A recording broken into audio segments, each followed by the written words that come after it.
ইমাম ফখরুদ্দিন রাজি রাহমাতুল্লাহি আলাইহি লিখেছেন, আল্লাহর নবী এবং আব্দুল্লাহ দুই ভাই চুপ করে বসে আছেন মাঠের কোণে। এমন সময় হঠাৎ করে আল্লাহর নবী আকাশের দিকে নজর করে দেখেন যে দুইজন সাদা কাপড় পরিহিত ব্যক্তি জমিনের দিকে নামতেছে। فنزل رجلان من السماء عليهما ثوبان أبيضان, দুইজন সাদা কাপড় পরিহিত ব্যক্তি জমিনের দিকে নামতেছে। জমিনে নামার পর একজন আরেকজন কি বলতেছে, ওই শিশু মুহাম্মদের দিকে ইশারা করে বলতেছে, আযালিকা হুয়া হুয়া, ইনি কি তিনি? অপরজন বলতেছে, নাম হুয়া হুয়া, হ্যাঁ ইনি হলেন তিনি। এক তো সাদা কাপড় পরছে, আকাশ থেকে নেমেছে, নামার পরে মুহাম্মদের দিকে ইশারা করে বলে, এই কি সেই? অপর ফেরেশতা বলতেছে, হ্যাঁ এই হলো সেই। এই দৃশ্য কি ভয়ানক না? এই দৃশ্য দেখার পর ভয়ে আব্দুল্লাহ দৌড় দিয়ে চলে গেছে।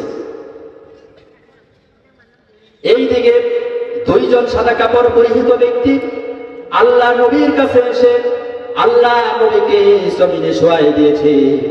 নবীকে শোয়াই দেওয়ার পর নবীর বুক থেকে নাভি পর্যন্ত বুকটা ফেরেছে। বুকটা ফেরে কলিজা বের করে জমজমের পানি দ্বারা কলিজাটা ধৌত করে ঈমান হিকমত দিয়ে পরিপূর্ণ করে আবার কলবটাকে আগের জায়গায় রেখে দিয়েছে। বলুন সুবহানাল্লাহ। এই দৃশ্য দেখার পরে আব্দুল্লাহ দুধ ভাই দৌড়ে চলে গেছে মার কাছে। চিৎকার মেরে মায়ের কাছে চলে যাওয়ার পর বলতেছে, মাগো ওই যে আমার কুরাইশি ভাই মুহাম্মদ, আমার মুহাম্মদ কুরাইশি ভাই, কারা যেন আমার ভাইকে জমিনের মধ্যে শোয়াই দিয়া বুকটা ফেলে দিয়েছে। হয়তো এতক্ষণে আমার ভাই মুহাম্মদ বুঝি দুনিয়ায় না। মা কথা শোনার পরে চিৎকার দিয়ে মাঠের দিকে দৌড়ায়। মুহাম্মদ মুহাম্মদ বলে চিৎকার মেরে মাঠের দিকে দৌড়ায়। বাবাও মাঠের দিকে দৌড়ায়, আব্দুল্লাহ মাঠের দিকে দৌড়ায়। দৌড়ায় দৌড়ায় যাইতে যাইতে দেখে যে আল্লাহ নবী মাঠের কোণে চুপ করে বসে আছেন। আল্লাহ নবী চুপ করে বসে আছেন, বুকে জড়াই ধরে বলতেছে, বাবা কি ব্যাপার গো তোমার? বাবা কি হয়েছে তোমার? কারা ওরা ছিল? কি হয়েছে তোমার? আল্লাহ নবী বলছে, মা কারা ছিল জানি না, সাদা কাপড় পরে দুই আলোর এসছে, আসার পরে আমাকে জমিনে শোয়াই দিয়েছে। আমার বুকটা ফেরে কি যেন করলো, এরপরে আমার কোনো হুঁশ নাই, আমার বুকটা আবার আগের মতো হয়ে গিয়েছে। মা কষ্ট হয়েছে তোমার?